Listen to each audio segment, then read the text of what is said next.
This is me at PRA in Lenexa, Kansas, and behind me is a snowy day.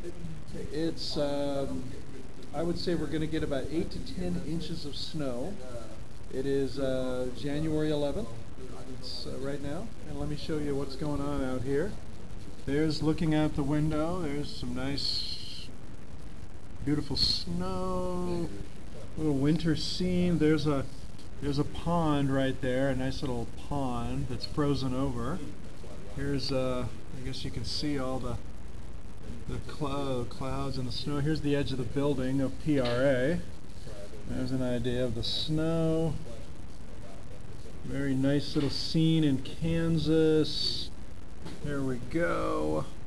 It's supposed to continue for about 12 hours. There it is. There's my, oops, there's the nice trees. As you can see, it's getting very thick even on the windowsill, and there's some of the nice pine trees that are covered with a layer of snow. That's it. See you later.